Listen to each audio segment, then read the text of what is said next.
The 911 call came in at 11:47 p.m. on a Wednesday night. There's been a shooting at New Hope Baptist Church in Jacksonville, Florida. 2 people are down. The shooter is still here. He's not leaving. The dispatcher asked if the caller was safe, if they could see the shooter. The woman on the line, her voice shaking, said, "He's sitting in the front pew, just sitting there. He's covered in blood. He won't move." When Jacksonville Sheriff's Office deputies arrived at the church on Normandy Boulevard 4 minutes later, they found exactly what the caller described.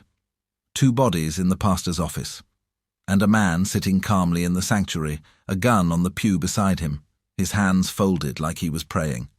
His name was David Mitchell, 42 years old, husband, father of 3, deacon of New Hope Baptist Church, and in the span of 30 minutes, he'd become a double murderer. If you want to know how a man of God became capable of executing 2 people in the house of the Lord, stay with me until the very end. And before we go any further, subscribe to The Only Witness right now. We bring you the stories that show you how quickly faith, trust, and love can turn into something dark and unforgivable. Also, drop a comment and tell me where you're watching from: Miami, Orlando, Atlanta, New York, London. I want to hear from every single one of you watching this right now. David Mitchell wasn't supposed to be at church that Wednesday night. He was supposed to be in Tampa at a construction trade show that ran through Thursday. David owned a small construction company, Mitchell Sons, that specialized in residential renovations. He'd built the business from nothing over 15 years, employing 12 people, earning a solid reputation in the Jacksonville area for quality work and fair prices. He was the kind of man people trusted, reliable, honest, a man whose word meant something. He drove a white Chevy Silverado with his company logo on the side.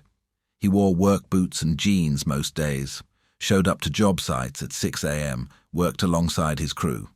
He wasn't afraid of hard work, wasn't too proud to get his hands dirty. His employees respected him because he never asked them to do anything he wouldn't do himself. David had 3 kids. Twin daughters, Aaliyah and Amara, who were 16 and juniors at Rains High School, and a son, Jordan, who was 13 and in 8th grade. Good kids, honor roll students, athletes. The twins ran track. Jordan played football. David went to every meet, every game, every parent-teacher conference. He was involved, present, the kind of father who showed up. And then there was his wife, Simone Mitchell, 40 years old. Beautiful in that effortless way that turned heads wherever she went. She had warm brown skin, natural hair she wore in different styles, a smile that could light up a room. She'd been a paralegal at a law firm downtown for 8 years, good at her job, well liked by her colleagues. But what defined Simone, what people knew her for in the community, was her role at New Hope Baptist Church. She led the women's ministry. She organized prayer groups and Bible studies. She sang in the choir. She was the first to volunteer for any church event, any fundraiser, any outreach program. If New Hope Baptist was doing something in the community, Simone Mitchell was probably leading it. People looked up to her, admired her faith, her dedication, her servant's heart. David and Simone had been married for 18 years, high school sweethearts who'd gotten married young, built a life together, raised 3 kids, stayed together through financial struggles and health scares and all the normal challenges that break so many couples apart. They seemed solid, strong, the kind of marriage that made other couples at church ask them for advice. And David trusted Simone completely. Never questioned where she was or who she was with. Why would he? His wife was at church 3-4 times a week, leading Bible study, organizing events, serving the Lord. What could be more wholesome than that? But here's what David didn't know.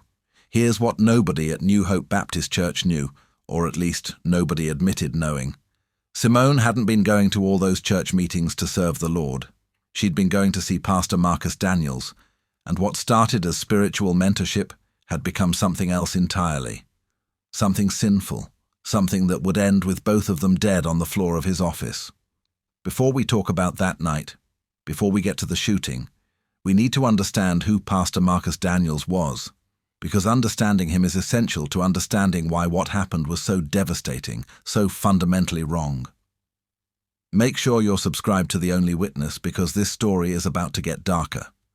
And comment below where you're tuning in from. I need to know you're out there. Pastor Marcus Daniels was 45 years old, the senior pastor of New Hope Baptist Church, a position he'd held for 7 years. Before coming to Jacksonville, he'd been an associate pastor in Atlanta, before that a youth minister in Savannah. He had the credentials, the education, a Master of Divinity from a respected seminary. On paper, he was qualified. In person, he was charismatic. The kind of preacher who could hold a congregation's attention for 45 minutes without anyone checking their phone. He knew how to work a room, how to make every person feel seen and heard. His sermons were passionate, personal, full of humor and vulnerability. He talked about his own struggles, his own sins, his own journey toward God. People connected with that authenticity, or what they thought was authenticity. Turns out it was all performance. Marcus was married to Nicole, 43, a nurse who worked night shifts at Baptist Medical Center. They had 2 teenage sons, Marcus Jr. and Isaiah, both in high school. From the outside, they looked like the ideal pastor's family.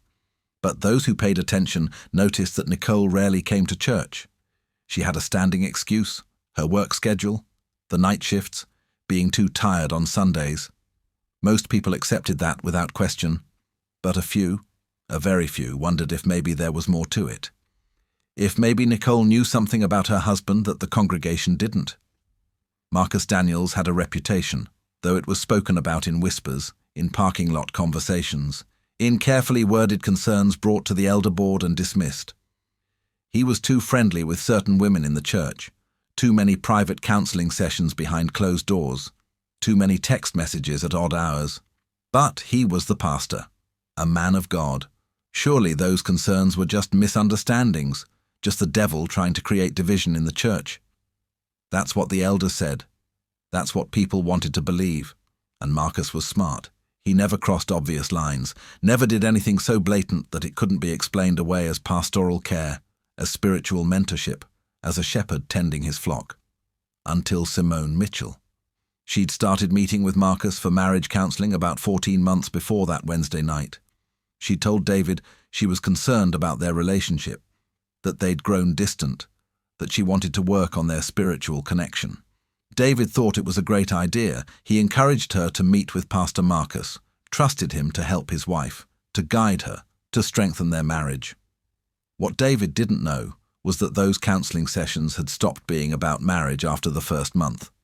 They'd become about Simone and Marcus, about attraction, about temptation, about 2 people who knew better but did it anyway.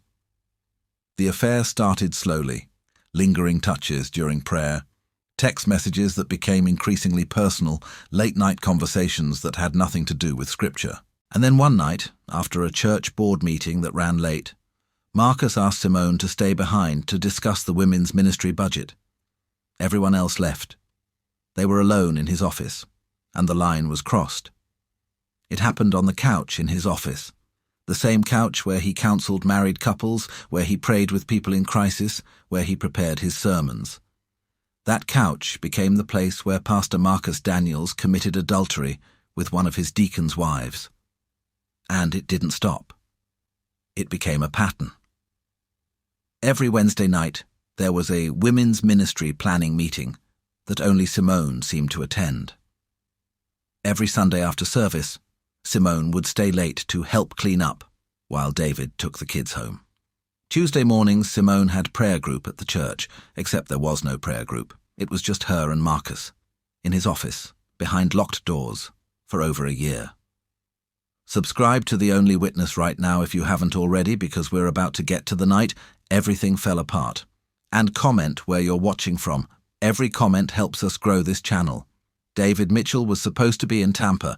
He'd driven down Tuesday morning for a 3-day construction trade show at the convention center. New tools, new materials, networking with suppliers. It was an annual event he never missed. But Wednesday afternoon, the show ended early. The keynote speaker cancelled, half the vendors packed up by 3 p.m. David figured why waste money on another hotel night when he could drive home, surprise his family, sleep in his own bed.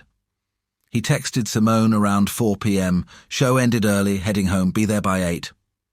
Simone didn't see the text right away. She was at the church, in Marcus's office, door locked, doing things a married woman shouldn't be doing with her pastor. When she finally checked her phone around 5:30, she saw David's message and panicked. She told Marcus she had to go, that David was coming home early, that they needed to be more careful. Marcus assured her it was fine, that they'd been careful for over a year, that no one suspected anything. He kissed her goodbye and told her he'd see her Sunday. Simone rushed home, tried to act normal when David walked through the door at 8:15. He hugged her, asked about her day, asked where the kids were. Simone said the twins were at track practice, Jordan was at a friend's house. Everything seemed normal. David took a shower, changed out of his trade show clothes, sat down to watch TV with Simone. Around 9 p.m. his phone rang. It was Chris Henderson, one of his crew members and a fellow church member. Chris sounded uncomfortable, hesitant, but he said there was something David needed to know, something he'd been debating telling him for weeks but couldn't keep quiet anymore. David stepped outside to take the call. What Chris told him made David's blood run cold. Chris said he'd been at the church last Wednesday night to drop off some equipment for a weekend work project. Around 8 p.m., he'd seen Simone's car in the parking lot. He'd also seen Pastor Marcus's car. But the church was dark. No meeting. No one else there. Just their two cars. Chris had walked to the door, found it locked, knocked. No answer. He'd felt weird about it but convinced himself there was a reasonable explanation. But then it happened again, the next Wednesday, and the Wednesday after that. Always the same, Simone's car, Marcus's car, empty parking lot, dark church, locked doors. Chris said he didn't want to believe what it looked like, but he couldn't ignore it anymore. He told David he was sorry, that he hoped there was an explanation, but he thought David deserved to know.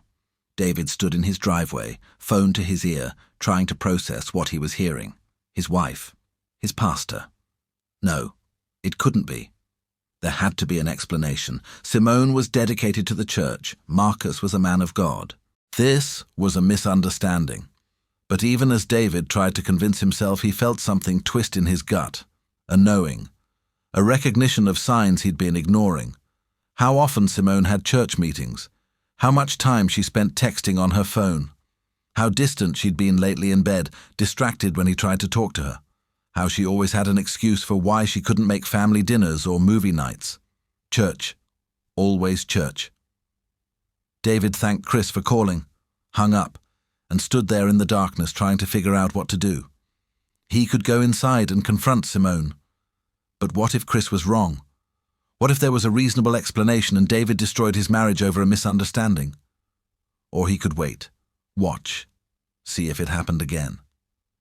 He looked at his phone. Wednesday night, 9:15 p.m. If what Chris said was true, if there was a pattern, maybe it was happening right now. David walked back inside. Simone was on the couch scrolling through her phone. He asked casually, "Didn't you have that women's ministry thing tonight?"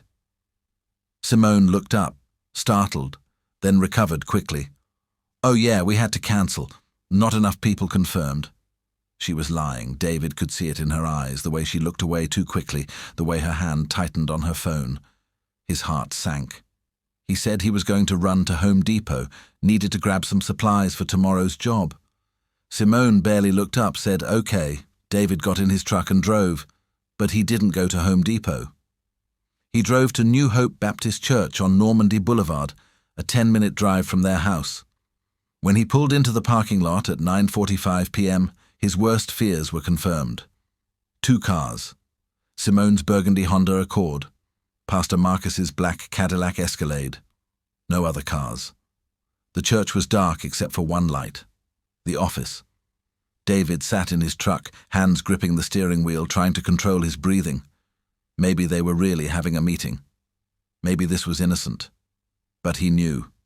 Deep down, he knew. He got out of the truck and walked to the church entrance, locked. He walked around to the side door, the one that led directly to the administrative offices, also locked. He had a key. He was a deacon. He'd had a key for years, used it to open up on Sundays when he arrived early to help set up. David unlocked the side door and stepped inside. The hallway was dark.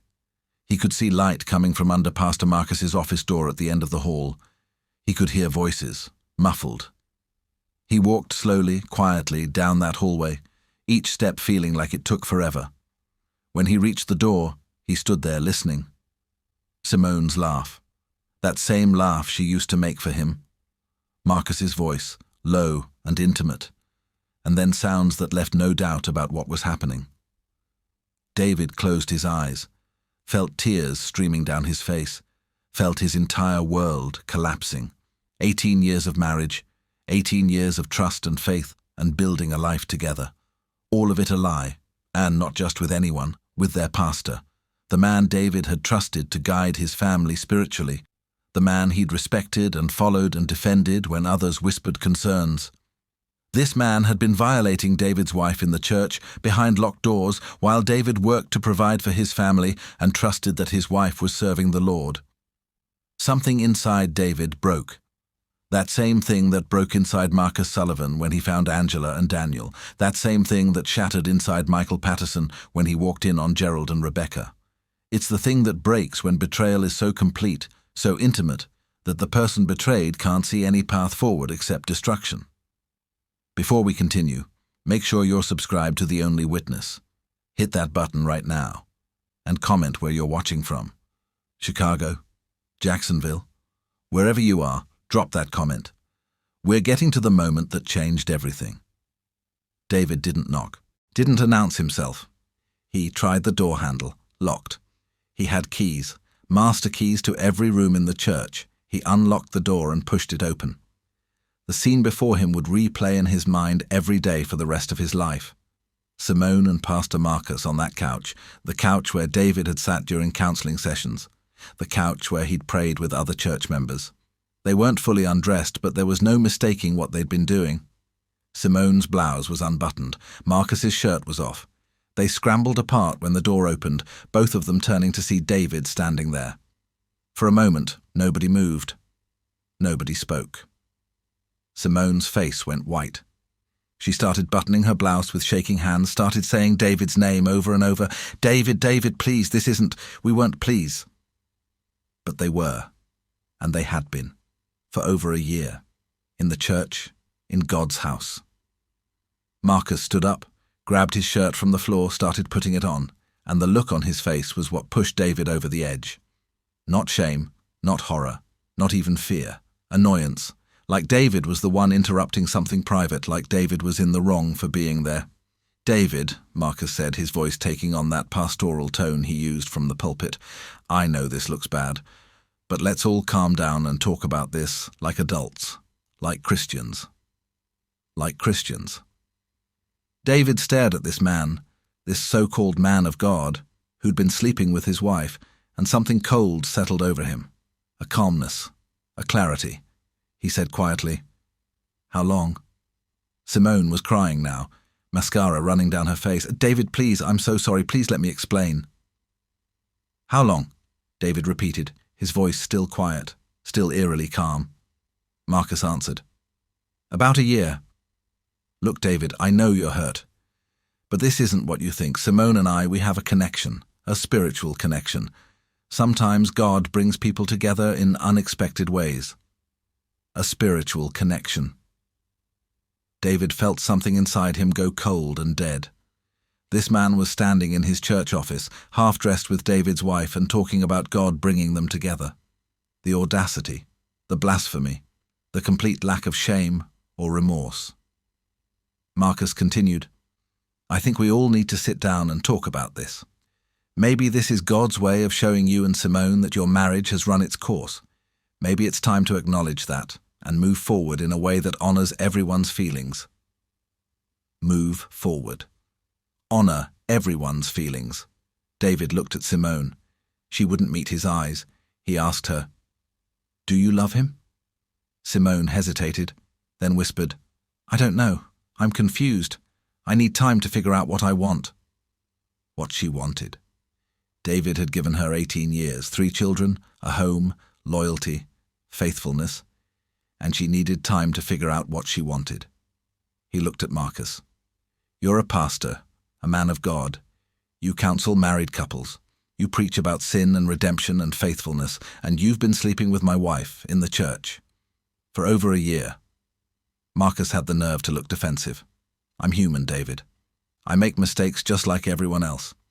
But I'm also a spiritual leader, and I'm telling you that condemning me and Simone isn't going to solve anything. We need to approach this with grace and forgiveness. That's what Jesus would want. What Jesus would want." David felt his hands clench into fists. This man was hiding behind Scripture while justifying adultery, was using his position as pastor to manipulate not just Simone, but the entire situation, was going to walk away from this with his reputation intact while David's marriage and family were destroyed.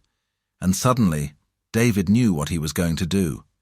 He'd known the moment he opened that door and saw them together. Maybe he'd known from the moment Chris called him. Maybe it had been inevitable from the second he realized his wife had betrayed him with the one man he'd trusted above almost anyone else. David pulled out his phone. Marcus saw it and said quickly, "David, wait. Let's not do anything hasty. If you call the elders, if you make this public, it's going to hurt everyone, the church, your family, your kids. Is that really what you want?" David wasn't calling the elders. He was pulling up his truck's app, unlocking it remotely. Because in his truck's glove compartment was a Glock 9mm he'd bought for protection after his job site had been broken into last year. He'd gotten his concealed carry permit, took it to the range once a month. He'd never imagined using it like this, never thought he'd be capable of what he was about to do. But that was before the betrayal, before seeing his wife with his pastor in God's house. David told them both to stay where they were. Then he turned and walked out of the office, down the dark hallway, out to his truck in the parking lot. He unlocked the glove box, pulled out the Glock, checked that it was loaded. Then he walked back into the church, back down that hallway, back to Marcus's office. When he walked through the door, Marcus and Simone were both dressed now, standing by the desk, clearly having debated whether to run. But they hadn't. They'd stayed. Maybe they thought they could still talk their way out of this. Maybe they didn't believe David was capable of violence. They were wrong. David raised the gun. Simone screamed. Marcus put his hands up, started talking fast. "David, don't do this. Think about your kids. Think about what this will do to them. This isn't who you are. You're a good man, a man of God. Don't let the devil win. Don't throw your life away."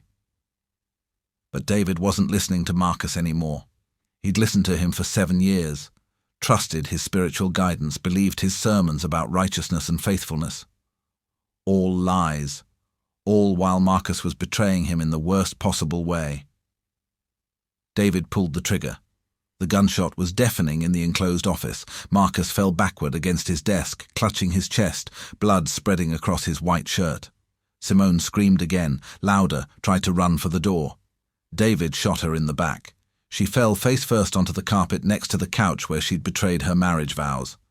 Marcus was still alive, gasping, blood bubbling from his mouth, trying to speak.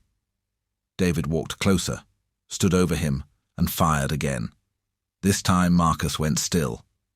David dropped the gun on the floor, looked at what he'd done. His wife, his pastor, both dead. Blood everywhere. The church office looked like a crime scene from a horror movie. David felt nothing. No remorse, no horror, no regret. Just a cold, empty satisfaction. They'd destroyed his marriage, his faith, his family. And now, they were gone.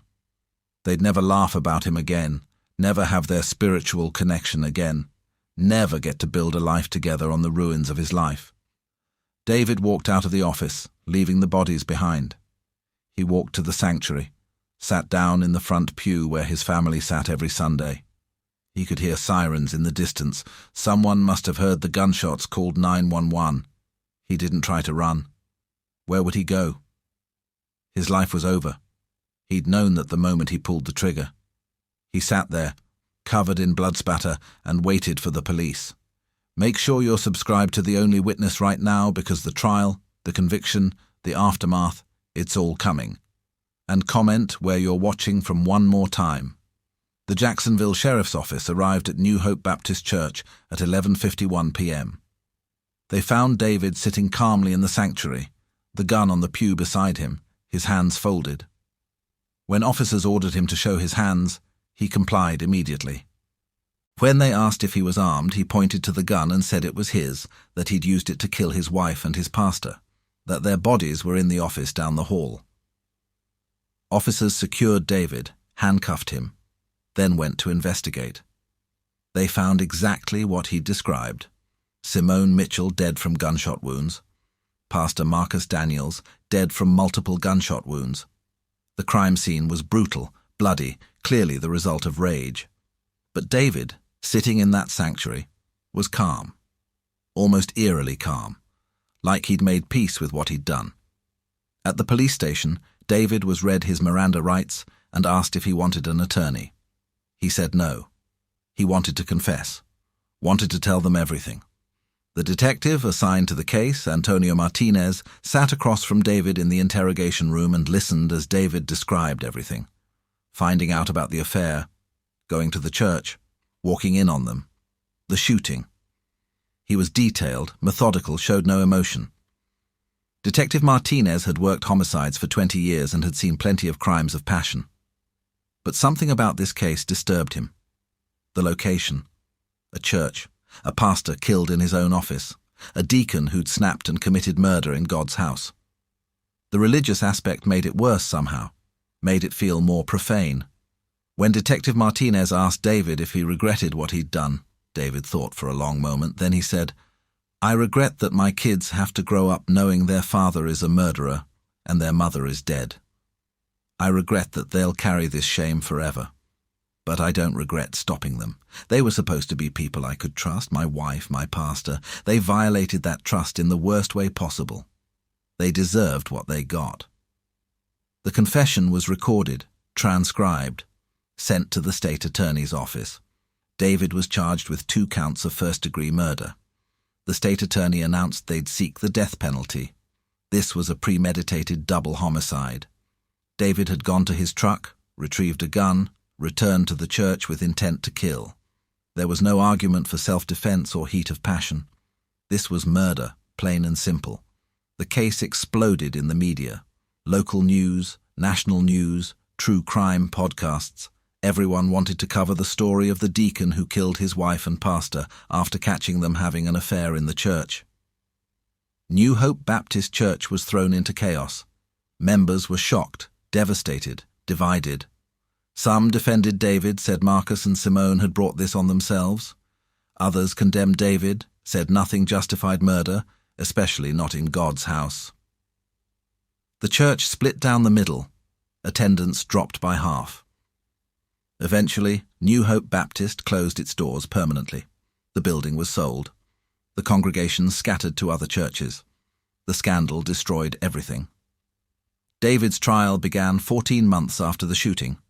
His court-appointed attorney, Elena Rodriguez, tried to build a defense based on extreme emotional disturbance.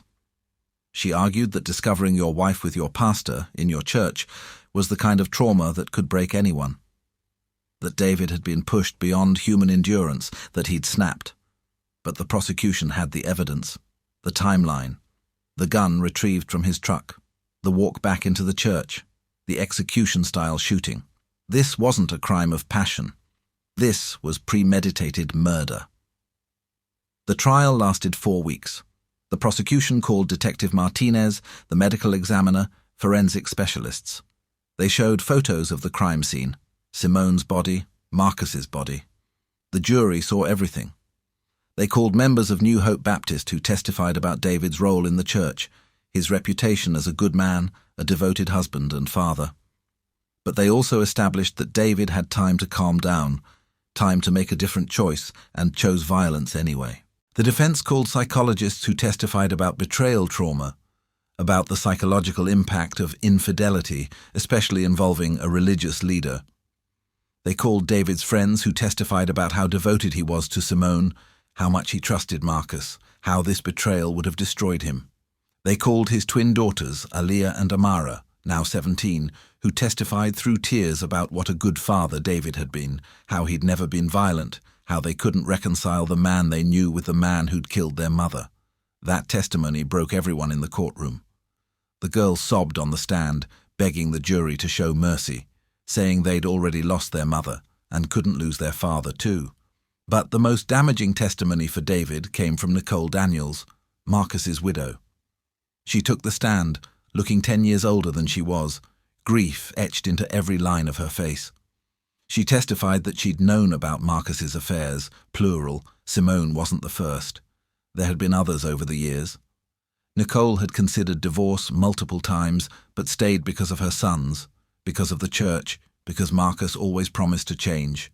She said Marcus was a flawed man, a sinner, but he didn't deserve to be murdered. She described how her sons, Marcus Jr. and Isaiah, had been devastated by their father's death, how they'd been bullied at school, how they'd had to move away from Jacksonville to escape the scandal. The prosecution's closing argument was powerful. They acknowledged that David had been hurt, betrayed, devastated. But they argued that murder is never the answer, that David had choices.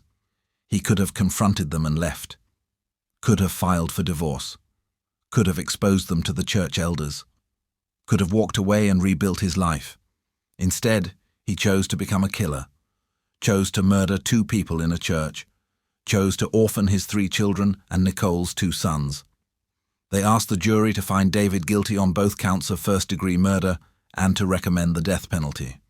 The defense's closing argument focused on the impossibility of David's situation. They asked the jury to imagine trusting your pastor, looking up to him, following his spiritual guidance, and then discovering he'd been sleeping with your wife, in the church, for over a year.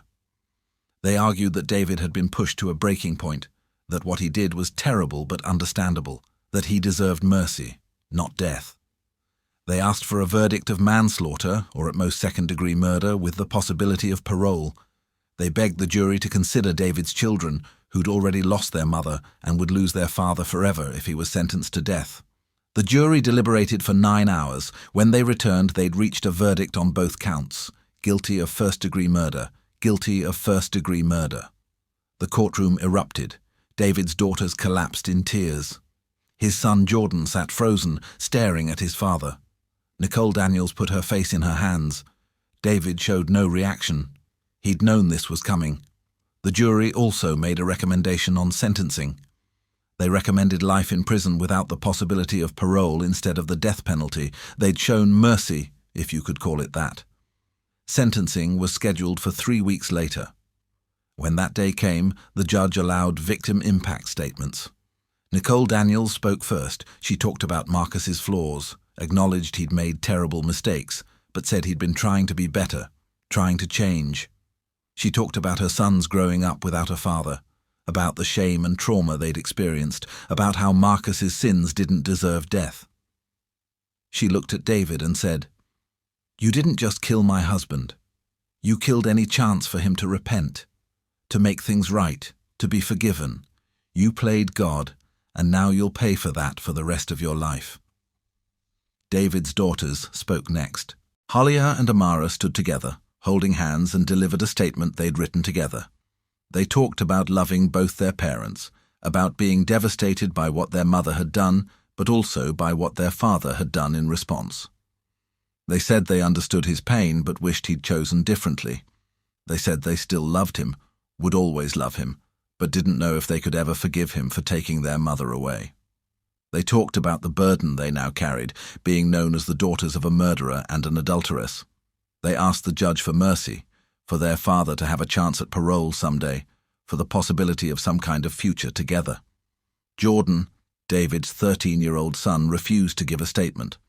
He sat in the courtroom silent, refusing to look at his father, and that silence said more than any words could have. The judge asked David if he wanted to make a statement before sentencing. David stood. He looked at Nicole and said, "I'm sorry for your pain. I'm sorry your sons lost their father, but Marcus made choices that led to this. He betrayed his calling, his marriage, my marriage, and the church. I'm not asking you to forgive me. I just want you to know that I didn't do this lightly."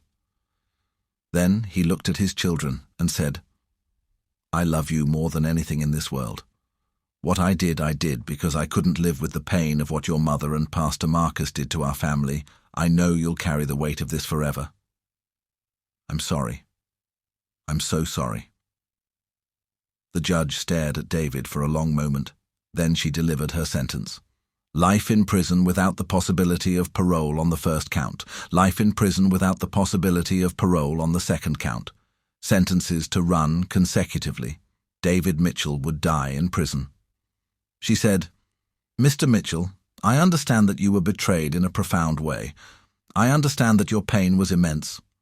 But you made a choice to take 2 lives. You walked to your truck, retrieved a weapon, and returned to that church with the intent to kill.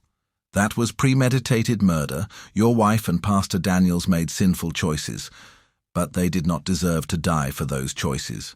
You will spend the rest of your natural life in prison, and that is justice." David was led out of the courtroom in handcuffs. His daughters were sobbing. Jordan still wouldn't look at him. Nicole Daniels stared straight ahead, her face blank. And David Mitchell, 43 years old, deacon, father, husband, became inmate number 847269 at Florida State Prison in Rayford. He's been there for 2 years now. His daughters visit twice a year. Jordan has never visited and has told his sisters he never will.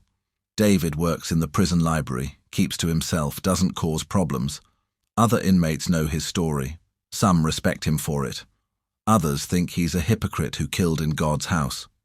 David doesn't care what anyone thinks. He says in letters to his daughters that he thinks about that Wednesday night every single day. Thinks about the choice he made, the lives he took, the family he destroyed, but he still maintains he'd make the same choice again. The twin daughters, Aaliyah and Amara, are now 19 in college, trying to build lives separate from the scandal. They've changed their last names legally. They don't talk about their parents publicly. Jordan is 15, still in high school, still processing trauma that no therapist can fully address. He lives with his maternal grandmother in Orlando, rarely speaks about his father or mother. New Hope Baptist Church never reopened. The building was sold and converted into a community center.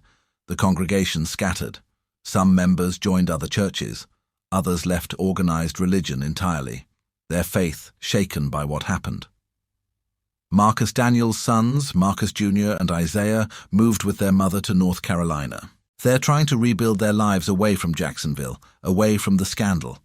Nicole has written a book about her experience, about being married to a flawed pastor, about faith and forgiveness and surviving tragedy. Some see it as healing, others see it as cashing in on trauma. Simone Mitchell is buried at Oaklawn Cemetery in Jacksonville. Her grave marker doesn't mention how she died, just her name and dates, and the words, "Beloved Mother." Marcus Daniels is buried at a different cemetery across town. His marker says Pastor, Father, Beloved Son. Neither marker mentions the affair or the murders, just names and dates and sanitized sentiments.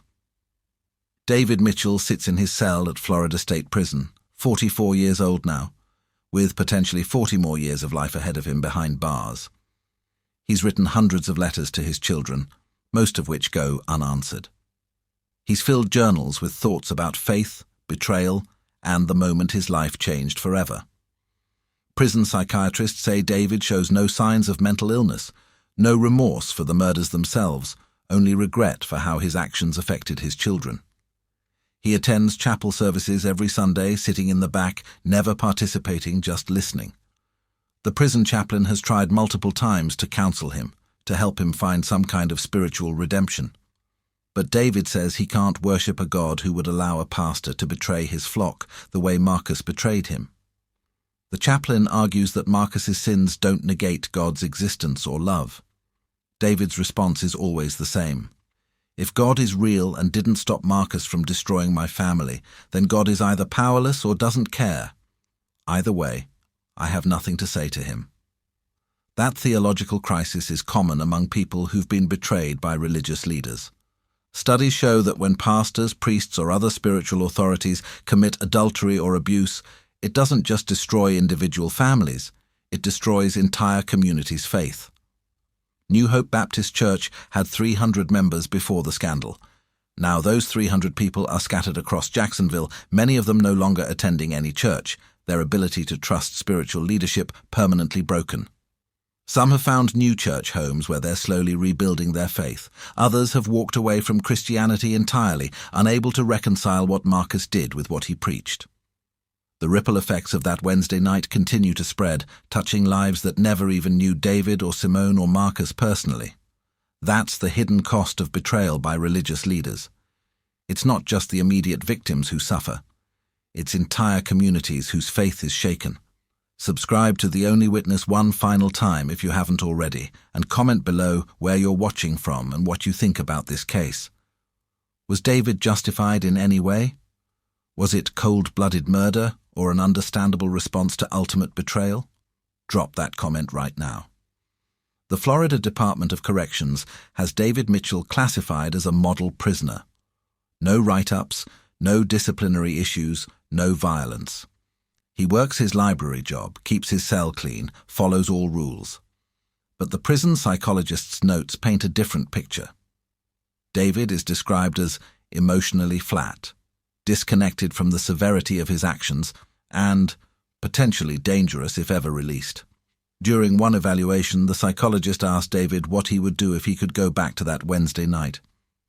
David's answer was chilling. "I'd do it the same way. Maybe I'd take the kids somewhere first so they didn't have to deal with the aftermath immediately, but I'd still kill them. Some betrayals can't be forgiven or forgotten. They can only be ended." That response has been entered into his permanent record and will be referenced at any future parole hearings, not that David will ever have one. Life without parole means exactly that. The prosecution team that convicted David has since moved on to other cases, but the lead prosecutor, Assistant State Attorney Jennifer Walsh, still thinks about the case often. In an interview given on the second anniversary of the murders, she said, "David Mitchell wasn't insane. He wasn't temporarily out of his mind. He was a rational man who made a calculated decision to commit murder. That's what makes this case so disturbing. He could be anyone. Your neighbor, your co-worker, your friend. A regular person who, when betrayed, chooses violence over every other option. We like to think we know how we'd react in extreme situations, but the truth is we don't. David Mitchell proved that even good people are capable of terrible things under the right circumstances. That statement sparked debate in legal and psychological circles. Are people who commit murder under extreme emotional duress still good people? Or does the act of murder fundamentally change who they are? There's no consensus. It's a philosophical question without a clear answer. The defense attorney, Elena Rodriguez, has a different perspective. She believes David was failed by everyone around him. Failed by Marcus, who betrayed his pastoral duties. Failed by Simone, who violated her marriage vows. Failed by a church culture that ignored warning signs about Marcus's behavior with women. Failed by a criminal justice system that doesn't adequately account for extreme emotional trauma. She argues that David deserved a manslaughter conviction, maybe 15 years instead of life. She appealed the conviction, arguing that the jury should have been allowed to consider a heat of passion defense even with the timeline involved. The Florida Appellate Court rejected the appeal. They ruled that David's actions, walking to his truck and retrieving a weapon before returning to commit murder, demonstrated premeditation and negated any heat of passion defense. The conviction and sentence stand. David's children are the forgotten victims in this tragedy. Aaliyah and Amara have struggled with their dual loss and their dual shame. They lost their mother to murder and their father to prison. They're known on their college campus, despite their name change, as those girls whose dad killed their mom and the pastor. They've both been in intensive therapy since the murders. Aaliyah has been diagnosed with PTSD and severe anxiety. Amara has battled depression and was hospitalized once for suicidal ideation. They lean on each other, the twin bond that's kept them afloat when everything else fell apart. They've started a blog writing anonymously about their experience, about growing up in the aftermath of tragedy, about loving a parent who committed murder and grieving a parent who was killed. Their writing is raw, honest, heartbreaking. They don't defend their father or their mother. They just tell their truth about surviving when your family is destroyed in the most public, violent way possible. Jordan, now 15, has taken a different path. He refuses to discuss his parents with anyone, including his therapist. He's withdrawn, isolated, struggling academically and socially. His grandmother, who's raising him, says he has nightmares several times a week, wakes up screaming. He's been in 3 different schools in 2 years because of bullying related to his parents. Kids are cruel. They call him Murder Boy and Pastor Killer Jr. They ask him inappropriate questions about the crime. He's gotten into fights defending his mother's memory, even though he knows what she did. The human psyche is complicated. Jordan can know his mother had an affair and still love her, still miss her, still grieve her loss. But he can't reconcile his father's choice to kill her. In his mind, his father is simply a murderer who took his mother away. There's no nuance, no understanding, just anger and loss. His therapist worries about Jordan's long-term mental health, about unprocessed rage that could manifest in destructive ways as he gets older. Marcus Daniels' sons, Marcus Jr. and Isaiah, now 19 and 17, have struggled differently. They've had to process not just their father's death, but his sins. The affair with Simone wasn't the only one. As more church members came forward after Marcus's death, a pattern emerged. At least 4 other women in the congregation admitted to having inappropriate relationships with Pastor Marcus over his 7 years at New Hope. Some were emotional affairs, intense text conversations and private meetings that crossed boundaries. At least 2 were physical. Marcus Daniels had been serially unfaithful to his wife, had used his position as pastor to manipulate and seduce vulnerable women in his congregation. That revelation destroyed any chance of Marcus being remembered as a flawed but good man. He's now remembered as a predator who hid behind a pulpit. His sons have had to accept that their father, who taught them about integrity and faith, was a hypocrite who destroyed multiple families, including his own. Nicole Daniels' book, Shattered Faith: Surviving Betrayal in the Church, was published 18 months after Marcus's death. It's part memoir, part self-help guide for people who've been hurt by religious leaders. The book was controversial. Some praised Nicole for her honesty and courage. Others criticized her for profiting from tragedy and for not doing more to stop Marcus when she knew about his affairs. Nicole's response to critics is simple. I was trapped in my own way, financially dependent on Marcus, emotionally manipulated by him, afraid of the shame and scandal of divorce. I made mistakes by staying silent. But I didn't kill anyone. David Mitchell made that choice. Don't conflate my failures with his crime. The book sold moderately well, enough that Nicole was able to move her sons to a better school district in North Carolina and start over financially. Some of the proceeds were donated to organizations that help families affected by violence and religious trauma. The location of the murders, New Hope Baptist Church, has become a dark tourism spot, despite being converted to a community center. People drive by slowly, taking photos, some even trying to get inside to see where it happened. The new owners have had to install security cameras and no trespassing signs. They've tried to cleanse the building spiritually and physically, renovating extensively, removing any trace of its past as a church. But the building's history follows it. Local ghost hunting groups claim it's haunted, that people have heard gunshots and screams late at night. The owners deny this, say it's disrespectful exploitation of tragedy. But the stories persist, becoming local urban legend. The church where the deacon killed the pastor and his own wife. It's the kind of story that gets told and retold, each version adding details that may or may not be true, until the real people involved become characters in a cautionary tale about sin and vengeance. The theological questions raised by this case continue to be debated in seminaries and churches across the country. How do you reconcile a pastor who preached righteousness while committing adultery? How do you explain to a congregation that their spiritual leader was a fraud? How do you help people maintain faith when the person who was supposed to lead them to God was actively sinning in God's house? These aren't easy questions, and there are no satisfying answers. Some theologians argue that Marcus's humanity and sinfulness don't negate the truth of his sermons, that God can work through flawed vessels. Others argue that Marcus's hypocrisy disqualifies everything he taught, that his messages were contaminated by his actions. New Hope's former members are split on this issue. Some say Marcus helped them grow spiritually despite his personal failures. Others say they can't trust anything he taught them. that discovering his affairs destroyed not just their trust in him, but their trust in Scripture and faith itself. David Mitchell's case has been studied extensively by criminal psychologists interested in honor killings and crimes of passion. While honor killings are typically associated with certain cultural or religious traditions, psychologists argue that David's crime fits the pattern. He killed to restore his honor, to punish those who'd shamed him, to reclaim control of a narrative that had been taken from him. The fact that he committed the murders in a church adds a layer of complexity.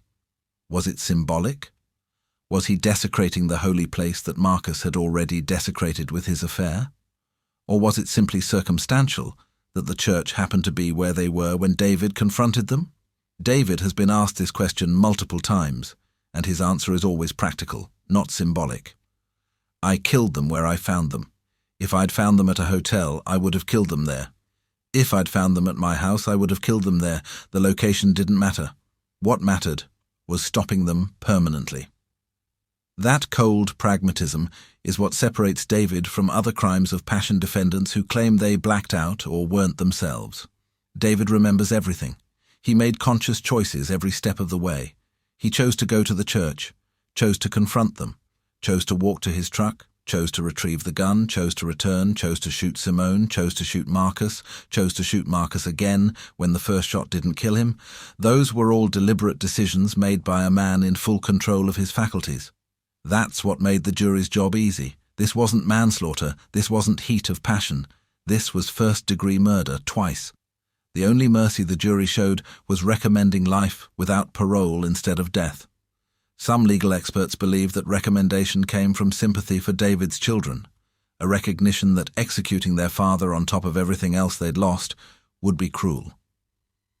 Others believe it came from jury members' own feelings about infidelity, about understanding David's pain, even if they couldn't excuse his actions. One of the most interesting aspects of this case is how public opinion has remained divided years later. True crime forums and social media discussions about David Mitchell's case consistently split about 50-50. Half the commenters express sympathy for David, say they understand his actions even if they don't condone them, argue that Marcus and Simone destroyed their own lives through their choices. The other half condemn David absolutely, argue that betrayal never justifies murder, point out that David orphaned 5 children total through his actions. There's very little middle ground. People tend to strongly identify with either David as victim-turned-perpetrator or Simone and Marcus as victims of David's rage. What you think about this case often reveals your own experiences with betrayal, your own capacity for forgiveness, your own beliefs about justice and vengeance. David has received hundreds of letters from strangers since his conviction. Some are supportive, saying they would have done the same thing, that Marcus and Simone got what they deserved. Others are condemning, calling him a murderer who will burn in hell, telling him he's destroyed more lives than he saved. David doesn't respond to any of them. He keeps the supportive ones in a box under his bunk, throws the condemning ones away. He's said in interviews with prison officials that the supportive letters make him feel less alone, make him feel like someone understands what he went through. But they also make him sad, because they come from people who've been betrayed similarly but made different choices. People who chose divorce over murder. People who chose to walk away and rebuild. People who chose life over death. And sometimes David wonders if he could have been one of those people if he'd just walked away that night, if he'd just confronted them and left, if he'd just chosen differently. But those thoughts are fleeting.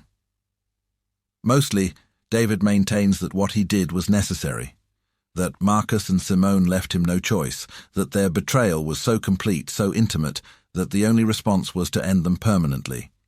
That logic is what makes rehabilitation impossible. You can't rehabilitate someone who doesn't believe they did anything wrong. David understands he committed murder. He understands he's in prison because society has laws against murder. But he doesn't believe he was morally wrong. In his mind, he was an instrument of justice, punishing people who'd sinned against him in the worst way possible. That fundamental disconnect between legal guilt and moral innocence is what makes David Mitchell such a fascinating and disturbing case study.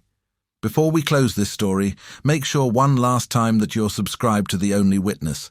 We tell these stories because they matter, because they're real, because they force us to confront uncomfortable truths about human nature, about betrayal, about the thin line between victim and perpetrator.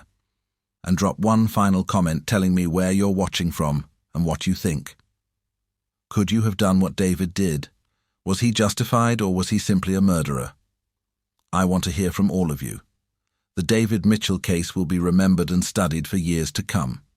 It's been featured on multiple true crime podcasts, included in a documentary series about religious leaders who fall from grace, and even inspired a fictional TV episode loosely based on the facts. Law schools use it to teach about premeditation and crimes of passion. Psychology programs use it to discuss trauma responses and violence. Seminaries use it to discuss pastoral ethics and the consequences of clergy misconduct. Everyone has learned something different from this case, taken away different lessons. But the core truth remains the same. Betrayal by the people we trust most can break us in ways that lead to unthinkable actions. Marcus Daniels betrayed his calling, his congregation, and David Mitchell's trust. Simone Mitchell betrayed her marriage, her family, and her own values. And David Mitchell responded by betraying his own humanity, becoming the very thing he'd always stood against, a taker of life. 2 people are dead, who shouldn't be. 5 children are traumatized beyond measure. A man who had a decent life threw it all away for revenge. A church community was destroyed completely, and nothing, not the trial, not the conviction, not the life sentence, makes any of it better. This is what happens when trust is violated at the most fundamental level, when faith becomes fury, when love transforms into rage. David Mitchell's story is a warning about secrets, about hypocrisy, about the importance of integrity, especially for those in positions of spiritual authority. If Marcus Daniels had honored his calling, if he'd resisted temptation, if he'd gotten help for whatever brokenness led him to serially violate his marriage and his pastoral duties, he'd be alive today. If Simone Mitchell had ended the affair, if she'd been honest with David, if she'd chosen her marriage over her pastor, she'd be alive today, raising her children. If David Mitchell had walked away, if he'd chosen divorce over murder, if he'd found a way to channel his pain into something other than violence, he'd be free today, still in his children's lives. But none of those things happened. Marcus kept sinning. Simone kept betraying. David kept his pain inside until it exploded into violence. And now all 3 of their lives are over. Marcus and Simone are in graves, David is in a cell, and the only people left to pick up the pieces are the children who did nothing wrong but will carry this burden forever. Aaliyah and Amara Mitchell, trying to build lives separate from their parents' choices. Jordan Mitchell, trying to process rage and loss that no 15-year-old should have to carry. Marcus Jr. and Isaiah Daniels, trying to reconcile the father they loved with the man he actually was. 5 young people whose futures were altered permanently by one Wednesday night in a church office in Jacksonville. This is what betrayal looks like at its most destructive. This is what happens when spiritual leaders abuse their authority. This is what happens when spouses violate their vows. This is what happens when pain turns to rage and rage turns to murder. David Mitchell will spend the rest of his life in prison, perhaps another 40 or 50 years if he lives that long. He'll never hold his children again, never walk his daughters down the aisle, never meet his grandchildren, never have another normal day. His life ended the moment he pulled that trigger, just as surely as Marcus's and Simone's lives ended. The only difference is he's still breathing, still conscious, still able to think about what he did and what he lost every single day. And he'll have to live with that knowledge, that weight, for decades. Whether that's justice or just another form of tragedy is a question each person has to answer for themselves. To everyone watching this, take something away from David Mitchell's story. If you're in a position of spiritual authority, honor that calling. Don't abuse the trust people place in you. Don't use your power to manipulate or seduce. Don't betray the people who look to you for guidance. If you're in a marriage, honor your vows. If you're unhappy, be honest about it. Seek counseling, separate if you must. But don't betray your spouse with someone close to them. Don't violate trust in ways that can never be repaired. And if you're betrayed, find healthy ways to cope. Therapy, support groups, divorce, distance. Don't let rage turn you into something you're not. Don't let someone else's terrible choices destroy your life, along with theirs. David Mitchell gave up everything, his freedom, his children, his future, to punish two people for betraying him. And now he has nothing but a cell and his memories and the knowledge that while he got his revenge, the price was everything he had left to lose. This is The Only Witness, real stories, real consequences, real lives destroyed by betrayal and rage. Thank you for watching. Subscribe if you haven't already. Comment where you're from and what you think about this case. Share this video if it made you feel something, if it challenged you to think about faith and trust and the choices we make in our darkest moments. Until next time, remember that vengeance may feel satisfying in the moment, but the cost is always higher than you can imagine. Choose forgiveness over rage. Choose life over death. Choose to be better than the worst thing that ever happened to you. David Mitchell didn't make that choice, and he'll pay for it every day for the rest of his life.